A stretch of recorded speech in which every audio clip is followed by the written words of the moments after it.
បាទសួស្តីបងប្អូនទាំងអស់គ្នាក្នុងសង្គម YouTube ទាំងក្រៅប្រទេសទាំងក្នុងប្រទេសបាទវិលមកជួប Channel ខុំស្រីនិចសាជាថ្មីអំពីមើលជាតារាសីឆ្នាំរកាបាទឆ្នាំរកាបងប្អូនប្រុសស្រីណាដែលកើតឆ្នាំរកាថ្ងៃនេះខ្ញុំនឹងមក review ប្រាប់បងប្អូនអំពីជាតារាសីរបស់បងប្អូនបាទដែលកើតនៅក្នុងឆ្នាំរកាណាបាទក្នុងខែវិច្ឆិកាឆ្នាំ2025ខែនេះជាខែលៀបខែជ័យរបស់បងប្អូនហ្នឹងហើយអញ្ចឹងបងប្អូនដែលកើតឆ្នាំរកាបាទនឹងត្រៀមលក្ខណៈត្រៀមខ្លួនទទួលលៀបសំណាងដែលយើងតែងតែប៉ុនប៉ងបាទចង់បានចង់ប្រាថ្នានោះគឺបងប្អូនត្រូវបាទត្រៀមលក្ខណៈហើយបាទបងប្អូនប្រកបអាជីវកម្មបាទបងប្អូនអាចឡើងទៅជាមេឬមួយក៏បាទត្រឹមផ្នែករងផ្នែកអ្វីផ្សេងទៀតដែលបងប្អូនមានឋានៈបាទអញ្ចឹងសូមឆ្នាំរកាទាំងប្រុសទាំងស្រីទាំងអស់បាទចូលសន្តាប់ហើយយកចិត្តទុកដាក់បាទបងប្អូនប៉ងនៅសក្តីប្រាថ្នាតាំងពីឆ្នាំ2024រហូតមកដល់ក្នុងឆ្នាំ2025បាទការលំបាកទុក្ខវេទនាបងប្អូនឆ្នាំរកាគឺនិយាយចំទៅនៅក្នុងឆ្នាំ2024-25គឺជាប់នៅក្នុងខែ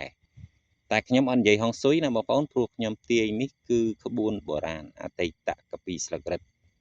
បាទសម័យអង្គរបាទកពីស្លឹករឹតនឹងឲ្យបងប្អូនបាទត្រូវត្រៀមលក្ខណៈនៅក្នុងខែហ្នឹងហើយវិច្ឆិកានិងខែខាងមុខតទៅទៀតបាទអញ្ចឹងខែវិច្ឆិកានេះវាជាដើមបាទវាជាដើមវាជាឫសវាជាគល់បាទវាទើបតែនឹងពន្លកចេញមកបាទឬពកតិចតិចឬត្រួយតិចតិចដែលកំពុងចាប់ដើមលាស់ឡើងហើយអញ្ចឹងបងប្អូនកុំបោះបង់ឱកាសនេះឲ្យសោះណាព្រោះពេលនេះបងប្អូននឹងប៉ងអីបានសម្រេចដូចសេចក្តីប្រាថ្នាដែលបងប្អូនតែងតែប៉ងនៅក្នុងឆ្នាំ2024នោះបាទតែវាមិនបានសម្រេចវាចេះតែមានរឿងលកម្មលកុសដល់គ្រួសារបាទវាចេះតែមានបញ្ហាទាស់តែងជាមួយនឹងគ្រួសារខ្លួនឯងបាទឬជាមួយជាអ្នកបងប្អូនតកៅចេញពីសាច់បាទឆ្នាំរកាសូមបងប្អូនចូលសម្ដាប់ហើយយកចិត្តទុកដាក់ឲ្យមែនតើបាទចូលក្នុងខែវិច្ឆិកានេះបងប្អូនរឿងកន្លងពោះមកទាំងប៉ុន្មានវាប្រៀបបានដូចជាបាទហ្នឹងហើយវាជាដូចកហោះតាមខ្យល់បាត់ម្ដងតិចម្ដងតិចតែបងប្អូនគឺនៅជាប់នៅក្នុងបង្គាប់នៅឡើយទេបាទបងប្អូនប្រុសស្រីណាដែលកើតឆ្នាំរកាគឺជាប់នៅបង្គាប់បាទបង្គាប់បងប្អូនអត់ទាន់យល់ទេបាទក្បួនសត្រាស្លឹករឹតគេថាដាក់ថាបង្គាប់បានន័យថាបងប្អូនមិនទាន់ផុតដាច់ស្រឡះពីខ្លួនទេបាទនៅស្រពេចស្រពិលរបៀបដូចថាពេលព្រឹកហ្នឹងហើយពេលព្រឹកទៅវាស្រាងយើងមើលអីមិនទាន់ឃើញច្បាស់ទេអញ្ចឹងបើបងប្អូនដាច់នៅក្នុងខែវិច្ឆិកាបងប្អូនចូលខែថ្មីផ្លែតតាគៀបនឹងគឺវាលះផុតចេញពីនឹងដែរបាទលះចិត្តផុតចេញពីនឹងអញ្ចឹងសូមបងប្អូនឆ្នាំរកាទាំងអស់បាទត្រូវធ្វើតាមក្បួនខ្ញុំប្រាប់ណាបាទធ្វើតាមក្បួនខ្ញុំប្រាប់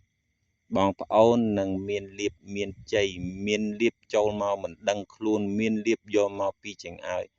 ងាយមកឲ្យដោយយើងមិននឹកស្មានដល់បាទឆ្នាំរកាណាបងប្អូននេះគេដាក់ក្នុងក្បួនអញ្ចឹងសូមបងប្អូនកុំភ្លេចបាទធ្វើតាមក្បួនខ្ញុំប្រាប់ខ្ញុំនឹង review ប្រាប់បងប្អូនពេលបងប្អូនក្រោកពីដេកព្រឹកឡើងណាបងប្អូនត្រូវលុបមុខបាទលុបមុខហើយបាទដើរចេញមកមាត់ទ្វារខាងក្រៅហ្នឹងហើយដើរចេញមកមាត់ទ្វារខាងក្រៅក្បែរប្អួចយើងបងប្អូនក្បែរមាត់ទ្វារយើងបងប្អូនស្គាល់មាត់ទ្វារខ្លោងផ្ទះនីមួយតែងតែមានបាទលុបមុខហើយបងប្អូនចាក់ទឹកនឹងចោលដួសទឹកបាទមួយផ្តិលនេះក្បួនគេដាក់ក្នុងនឹងឲ្យណាបងប្អូនដួសទឹកមួយផ្តិលយកមកប្រោះតាមមាត់ទ្វារដែលយើងតែងតែចុះឡើងនៅកម្មចដាហ្នឹងបាទប្រោះមកពេលព្រឹកប្រោះម្ដងបាទហ្នឹងក្បួនពេលព្រឹក bà anh ấy cái buôn bò ran mà men cái buôn chân xài chân ấy na nhầm mưa anh ấy cứ cái buôn bò ran là bóng phốn bà dập cho lòm tháo cái buôn chân xài ấy bà pe là nghe đại bong phốn vul trở lọp châu tập tè dương bình bà môn năng bong phốn lang tới lược tè bong phốn trâu tới liêng chương ở xã liêng chương ở xã miên cà ma nơi để cái đặc nòng đấy cái đặc phà hùng bà phà hùng rồi cái say nhầm đã việc đôi ta cà ma đấy nè bong phốn cái đạn nàyក្នុងបួននេះគេដាក់ថាផាហុំឬក៏សែងបាទបងប្អូនយល់ហើយបោះហ្នឹងសិតតែយើងបាទខ្មែរបុរាណយើងពីដើមមកធ្លាប់តែប្រើណាបាទលាងជើងឲ្យស្អាតលុបមុខឲ្យបានស្អាតហើយយកផាហុំមកជូតនៅលើមុខយើងទាំងទ្វេទាំងទ្វេបាទបងប្អូនបាទមើលអត់ចង់ឃើញអសបាទខ្ញុំវារៀងស្ព្រិលដែរបាទទាំងទ្វេរួចហើយកាន់ទឹកមួយផ្តិលឡើងទៅដល់កម្មចដើ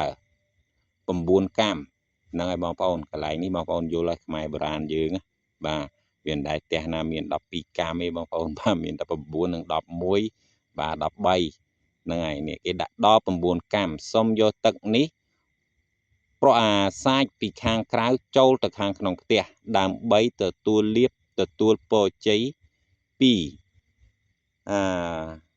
ទេវតាកឡោង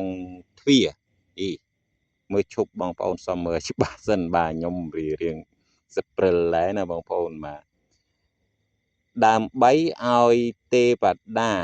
ខ្លោងទ្វាស្វែងស្ដាំឲ្យពរឲ្យជ័យយើងអូ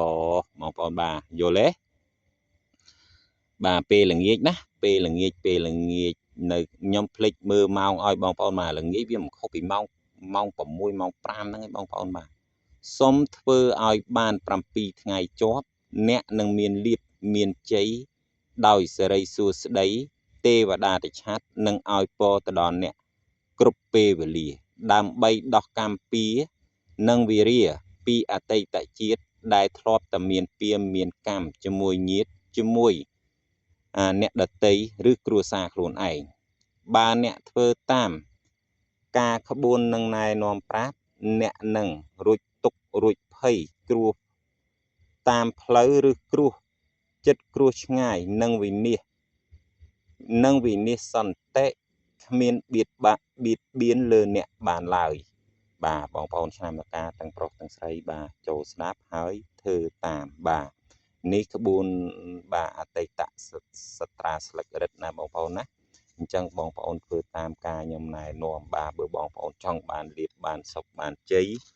អ្វីក៏ដោយបងប្អូនបាទអញ្ចឹងផ្ទះយើងនីមួយតែងតែមានទេវតាកឡោងហ្នឹងណាបាទគឺនៅស្វែងស្ដាំណាបើបងប្អូនមិនជឿក៏ឲ្យទៅខ្ញុំមិនដឹងទេបាទព្រោះធម្មតាជានាងផ្ទះវាផ្សេងបងប្អូនត្រូវដឹងណាបាទទេវតាកឡោងទ្វាយើងស្វែងស្ដាំហ្នឹងវាផ្សឹងបាទហ្នឹងហើយអញ្ចឹងខ្ញុំអានបន្តទៀតសូមឆ្នាំរកាទាំងប្រុសទាំងស្រីត្រូវធ្វើតាមក្បួននេះឲ្យបាន7ថ្ងៃពេលដល់បាន7ថ្ងៃអ្នកនឹងមានអ្វីមួយយ៉ាងដែលនឹកស្មានមិនដល់បាទនាំចូលមកដល់ផ្ទះយើងដោយមិននឹកស្មានថានេះជាទ្រព្យសម្បត្តិដែលមិនដឹងថាមានពីថ្ងៃណាអានេះខ្ញុំអត់ដឹងណាបងប្អូននិយាយចំទៅខ្ញុំក៏ធ្លាប់ស្ដាប់គ្រូច្រើនដែរតែក្បួនបុរាណគាត់កម្រលើកយកមកនិយាយគាត់តែងតែនិយាយក្បួនចិនសែបាទចិនសែអញ្ចឹងអាហ្នឹងខ្ញុំមិនសូវជាដឹងមកនេះខាងចិនសែណាប៉ុន្តែខាងគាត់ហ្នឹងក៏ប្រកែមួយយ៉ាងបាទដោយមិនដឹងខ្លួនសូមឆ្នាំរកាទាំងអស់ត្រៀមលក្ខណៈនៅខែវិច្ឆិកានេះរហូតទៅដល់ឆ្នាំ2026តែរយៈដែលឲ្យអ្នកធ្វើគឺនៅក្នុង7ថ្ងៃដើម្បីដោះកម្មដោះពៀដោះវិរិយដែលអ្នកបានចងទុកពីអតីតជាតិដែលអ្នកមិនដឹងថាជាតិនោះអ្នកធ្លាប់កសាងអ្វីខ្លះអ្នកធ្លាប់បានធ្វើអ្វីខ្លះដូច្នេះសូមឲ្យទេវតាខ្លោងទ្វាស្វែងស្ដាំដើម្បីដោះកម្មដោះវិរិយអ្នកសូមអ្នក ចាប់ផ្ដើមធ្វើតាមវិធីដែលខ្ញុំណែនាំនៅខាងលើបាទហ្នឹងហើយបាទបងប្អូនបាទអស់ហើយបាទអស់ហើយហើយខាងក្រោយនេះគេដាក់ដែរបងប្អូនបាទចំពោះដែលអ្នកមិនទាន់មានគូក្រងនិងចង់ប៉ងបាននៅក្នុងខែវិច្ឆិកានេះសូមអ្នកត្រៀមខ្លួនត្រៀមលក្ខណៈបើអ្នកធ្វើតាមក្បួនបុរាណกับអតីតកម្ពីស្លឹករឹតអ្នកនឹងមានមុនស្នេហ៍មុខដ៏គួរឲ្យស្រឡាញ់បើសិនជាប្រុសអ្នកគួរតែយកទឹកពេលព្រឹកលុបមុខឲ្យស្អាតចាក់ទឹកចោលហើយដងទឹកសាថ្មីដើរពីខាងក្រោយផ្ទះមកដល់ខ្លោងទ្វារអ្នកត្រូវប្រោះទឹកខ្លោងទ្វារសងខាងដើម្បីបង្កើតមុនស្នេហ៍នៃទេវតាខ្លោងទ្វារស្វែងស្ដាំពេលនោះអ្នកនឹងមានភាពស្រស់ស្រាយនិងមានរាសីខ្ពស់បងប្អូនបាទកន្លែងខ្លះវាដាច់បងប្អូនបាទសុំទោសផងកន្លែងខ្លះវាដាច់បងប្អូនអញ្ចឹងខ្ញុំអានវាអត់ជាប់នឹងមិនន័យថាម៉េចទេបាទវាដាច់ទៅដល់ដូចថា3 4 5អក្សរអញ្ចឹងហើយកាពីនេះបងប្អូនដឹងហើយវាមិនមែនទឹកឥឡូវឯណាហ្នឹងហើយហើយមកខាងក្រោមនេះគេដាក់ថាមុនស្នេហ៍កើតឡើងដល់រូបអ្នកគ្រប់ពេលវេលាបាទនឹងគ្រប់ពេលវេលាណាបងប្អូនបាទគេដាក់គ្រប់ពេលវេលាសូមអ្នកធ្វើតាមក្បួនណែនាំកម្ពីអតីតបុរាណសាត្រាស្លឹករឹតចារដោយសម្ដេចសម្ដេចជួនណាតហ្នឹងបាទសម្ដេចជួនណាតបងប្អូនបាទគេដាក់ជួនណាតបាទសម្ដេចជួនណាតស្អីមួយទៀតបងប្អូនបាទខ្ញុំសូមអានឲ្យច្បាស់សិននឹងឲ្យសូមអានតិចសិនបងប្អូនមើលអក្សរនេះវាចង់ចូលបល័យតិចអីបល័យតិចអញ្ចឹងយើងស្រ័យតិចបល័យតិចយើងពិបាកដែរណាបងប្អូនបាទសម្ដេចជួនណាតនិង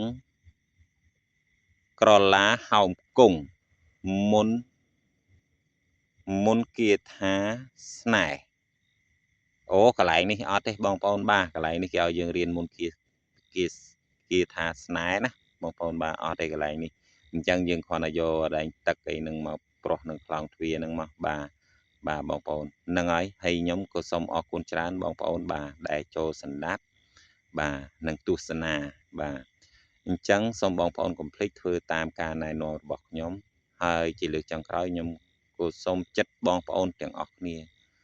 សូមជួយចុចសញ្ញា Subscribe និងដាក់សញ្ញារូបកណ្ដឹងដើម្បីបានវីដេអូតហើយខ្ញុំក៏សូមអរគុណនឹងឲ្យសូមជម្រាបលាបងប្អូនជួបគ្នានៅវីដេអូក្រោយ